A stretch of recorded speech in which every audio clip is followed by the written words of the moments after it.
Vivekananda Educational Institutions is a gateway to quality higher education. Admissions open now. Thiru B.R.. Pandian, நிலுவைத் தொகை வழங்காததற்கு தமிழ்நாடு அரசு தான் பொறுப்பேற்கணும் அப்படின்னு சொல்லியிருக்கீங்க. அரசு தரப்புல என்ன விளக்கம் சொல்லியிருக்காங்க அப்படின்னு களத்திலிருந்து நம்முடைய செய்தியாளர் ரமேஷ் இணைந்திருக்கிறார். ரமேஷ், அரசு தரப்புல என்ன சொல்றாங்க? தமிழ்நாடு அரசு தான் இதுக்கு முழுக்க முழுக்க பொறுப்பேற்கணும் அப்படின்னு விவசாய சங்க நிர்வாகி பி.ஆர். பாண்டியன் சொல்றாரு. அரசு தரப்பு என்ன சொல்லுது?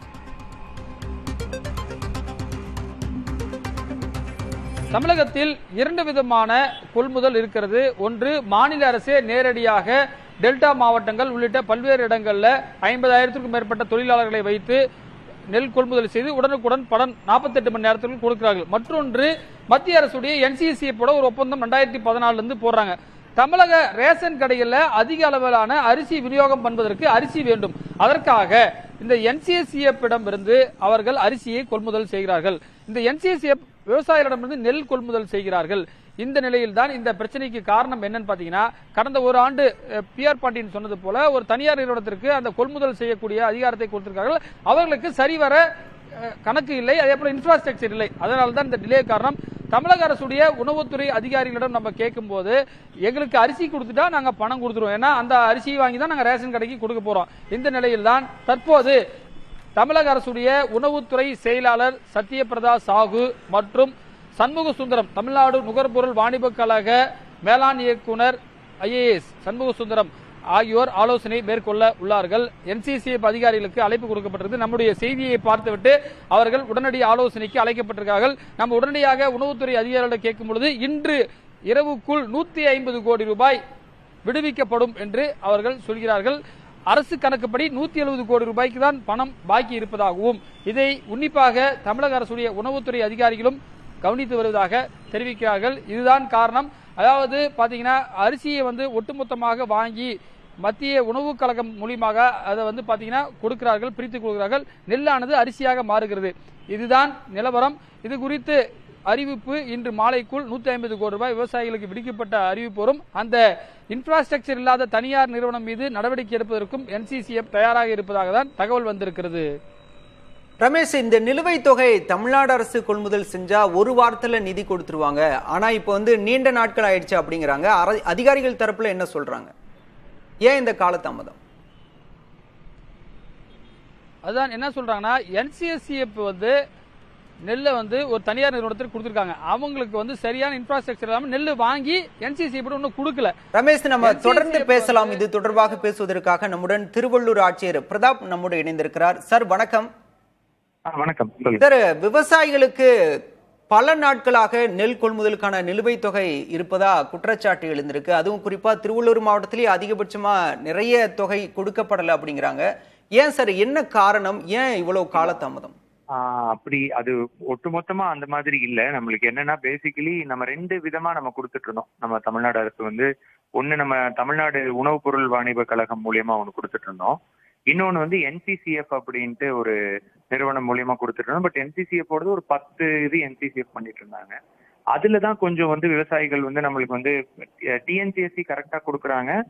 வேற அவங்க NCCF-ல கொஞ்சம் இஷ்யூஸ் இருக்குங்கிற மாதிரி சொன்னதுனால, நம்ம மாண்பு முதலமைச்சர் அவர்களோட உத்தரவின் பேர்ல நம்ம தமிழ்நாடு அரசே அந்த NCCF கொடுத்த DPCC-யும் டேக் ஓவர் பண்ணி ஜிஓ போட்டாங்க. ஸோ அதை இப்ப டேக் ஓவர் பண்ணி நம்ம TNCSC எடுத்து பண்ற நடவடிக்கைகள் மேற்கொண்டுட்டு இருக்கோம். அது வந்ததுக்கு அப்புறம் ரெண்டுமே மேட்ச் ஆயிரும். விவசாயிகளுக்கும் ஒரு வாரம் 10 நாட்களுக்குள்ள அவங்க உள்ள விஷயங்கள் உடனே வந்துடும். செங்கல்பட்டு, திருவள்ளூர் போன்ற மாவட்டத்துல மட்டும்தான் தனியாருக்கு ஒப்பந்தம் கொடுத்துட்டாங்க. பிற மாவட்டங்கள் இந்த மாதிரி ஆட்சியர்கள் யாரும் செய்யல. இங்க இல்ல அப்படி இல்ல. அது பேஸ்ட் ஆன் ஜிஓ நம்ம ஒரு 10-12 மாவட்டங்கள்ல கொடுத்துட்டு இருந்தாங்க.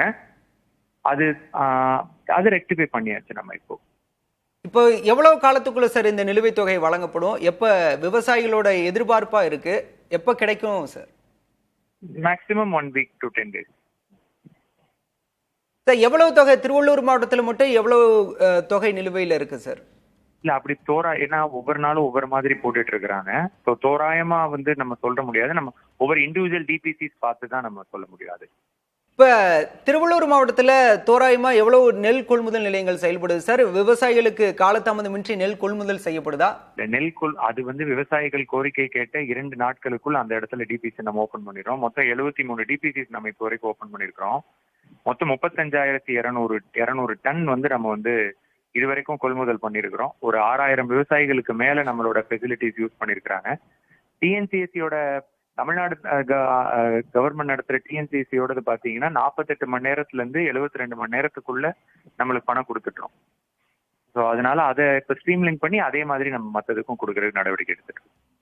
நன்றி சார். ஒரு வாரத்துக்குள்ள விவசாயிகளுக்கான நிலுவைத் தொகை வழங்கப்படும் அப்படின்னு உத்தரவாதம் கொடுத்திருக்கீங்க. புதிய தலைமுறை வாயிலாக உங்களுடைய கருத்துக்கு நன்றி சார்.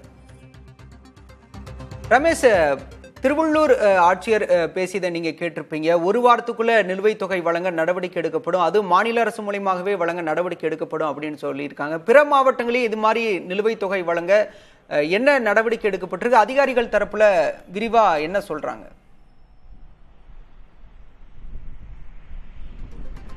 காஞ்சிபுரம் மாவட்ட ஆட்சியர் ஆர்த்தி மோகனிடமும் நம்ம இதை குறித்து கேட்க இருக்கிறோம். ராணிப்பேட்டை மாவட்ட ஆட்சியர் உள்ளிட்ட ஆட்சியரிடம் தொடர்ச்சியாக கேட்க போறோம். இது எல்லாத்துக்கும் ஒட்டுமொத்தமான ஒரு இடம் எதுனா தலைமைச் செயலகம். அங்கு உணவுத்துறை செயலாளர் சத்யபிரதா சாஹூ, நுகர்பொருள் வாணிபக் கழக மேலாண் இயக்குனர் சண்முக சுந்தரம் ஐஏஎஸ் ஆகியோரெல்லாம் இன்றைக்கு ஒரு ஆலோசனை, இந்த இதுக்குன்னு டிஆர்ஓ லெவல் ஆபீசர்ஸ் இருக்காங்க, கண்ணபிரான் உள்ளிட்ட டிஆர்ஓ நிறைய பேர் இருக்காங்க. நம்ம நேற்றிலிருந்து இந்த செய்தி குறித்து அவங்க அதிகாரிகிட்ட பேசிட்டு இருக்கோம். இந்த அதாவது ஒரு பக்கம் சரியா போயிட்டு இருக்கு, இந்த என்சிசி கிட்ட பிரச்சனை இருக்கு, அதையும் நாங்கள் ஷார்ட் அவுட் பண்ணிடுவோம். இந்த அரிசி கிடைச்சிட்டா, ஏன்னா அரிசி கொடுத்தாதான் பணம் கொடுக்க முடியும், அந்த அரிசி வாங்கி தான் ரேஷன் கடையில் விநியோகம் பண்ண போறாங்க. இதுக்கெல்லாம் வந்து ஒரு பெரிய செயின் லிங்க், ஒருத்தர் நம்பி இருக்காங்க. அரிசி வராமல் இவங்க பணத்தையும் கொடுக்க முடியாது அப்படின்றது தான் தமிழக அரசு சார்பாக விளக்கமா இருக்கிறது. இது குறித்து இன்று இரவுக்குள் 150 கோடி ரூபாய்க்கான அரசாணை வெளியிடப்படும். மீதி இருக்கக்கூடிய தொகைக்கு வரக்கூடிய நாட்களில் இருக்கும் என்று புதிய தலைமுறை நம்ம கேட்டதால அந்த தகவல் சொல்லியிருக்காங்க. அதற்கான ஆலோசனை கூட்டமும் இன்று நம்மளுடைய செய்தியை பார்த்து தலைமைச் செயலகத்தில் நடைபெற இருக்கிறது. உணவுத்துறை அமைச்சர் சக்கரபாணி அவருடைய சொந்த மாவட்டமான திண்டுக்கல்லில் ஆய்வுக் கூட்டத்தில் இருக்கிறார். அவரையும் நம்ம தொடர்பு கொண்டோம். அவரும் இதற்கான முயற்சிகளை எடுத்து வருவதாக சொல்லியிருக்கிறார்கள். எனவே இது வந்து பல துறை சார்ந்த விஷயமாக இருக்கிறது. இந்தியாவிலே தமிழகத்தில் பெரிய அளவிலான நெல் கொள்முதல் செய்யப்படுகிறது. இங்க நெல் கொள்முதல் செய்யப்பட்டு அரிசியாக மாற்றப்பட்டு மற்ற மாநிலங்களுக்கும் நம்மளுடைய அரிசி செல்கிறது என்பதுதான் உணவுத்துறை மூலமாக கிடைக்கக்கூடிய தகவலாக இருக்குது. ஃபுட் கார்பரேஷன் ஆஃப் இந்தியா தான் மொத்தமா வந்து அரிசியை வாங்கி எல்லா ஸ்டேட்டுக்கும் பிரிச்சு கொடுக்குறாங்க. இதுதான் ஒரு இந்த அரிசி தொடர்பான ஒரு பெரிய நெட்வொர்க்கே தமிழ்நாட்டிற்கு. பிடிஎஸ் கிட்டத்தட்ட ஒரு 36,000 ரேஷன் கடைகள் மூலமாக இந்த அரிசி எல்லாம் இலவசமாக கொடுக்கப்படுகிறது. இதற்காக மானியமாக 8,000 கோடி ரூபாய் அளவிற்கு ஆண்டுக்கு உணவுத்துறைக்கு தமிழக அரசு கொடுக்கிறது. இன்று இரவுக்குள் ஒரு நல்ல செய்தி கிடைக்கும் என்று எதிர்பார்க்கலாம். அப்படி இல்லாத பட்சத்தில் மீண்டும் நம்ம அதிகாரிகள் கவனத்துக்கு எடுத்து செல்லலாம். மீதி இருக்கக்கூடிய பணம், ஏன்னா அந்த டிஃபரன்ஸ் வந்து 300 கோடின்னு விவசாயிகள் சொல்றாங்க, அரசு வந்து 170 crore. இதுக்கான டிஃபரன்ஸ் என்ன அப்படின்றது நம்ம வரக்கூடிய நாட்களில் செய்தியா ஒளிபரப்பலாம். பாலா, செங்கல்பட்டு, திருவள்ளூர் உள்ளிட்ட 8 மாவட்டங்களில் நெல் கொள்முதலுக்கான நிலுவைத் தொகை வழங்கப்படவில்லை என விவசாயிகள் குற்றம் சாட்டியிருந்தனர். இது தொடர்பாக களத்தில் ஆய்வு செய்து புதிய தலைமுறை செய்தி வெளியிட்டிருக்கிறது. களத்திலிருந்து காஞ்சிபுரம் செய்தியாளர் இஸ்மாயிலும் விவசாயிகளின் குமுறல்களை பதிவு செய்தார். இதேபோல இது தொடர்பாக தமிழ்நாடு அனைத்து விவசாய சங்கங்களின் ஒருங்கிணைப்பு குழு தலைவர் PR பாண்டியனும் இணைப்பில் வந்து கருத்துக்களை தெரிவித்துக் கொண்டார். அவருக்கும் நன்றி. தொடர்ந்து அதிகாரிகள் தரப்பில் என்ன விளக்கம் கொடுக்கப்பட்டது என்பதை தலைமைச் செயலகத்திலிருந்து விளக்கத்தை அளித்தார் செய்தியாளர் ரமேஷ். அவருக்கும் நன்றி. நமது புதிய தலைமுறை வாயிலாக திருவள்ளூர் மாவட்ட ஆட்சியர் ஒரு உத்தரவாதம் அளித்திருக்கிறார். நிலுவைத் தொகை இன்னும் ஒரு வாரத்தில் வழங்கப்படும் என்ற உத்தரவாதத்தை அளித்திருக்கிறார். அரசு தரப்பிலுமே இன்னும் சில மணி நேரங்களில் இது தொடர்பான அறிவிப்பு கூட வெளியாகும் என்ற தகவல் கூட வெளியாகி இருக்கிறது. பொறுத்திருந்து பார்க்கலாம். உழவே தலை என்றும் சுழன்றும் ஏற்பின்னது உலகம், அதனால் உழந்தும் உழவே தலை என்பது வள்ளுவனின் வாக்கு. விவசாயிகளுக்கு விடிவெளியாக அமையட்டும்.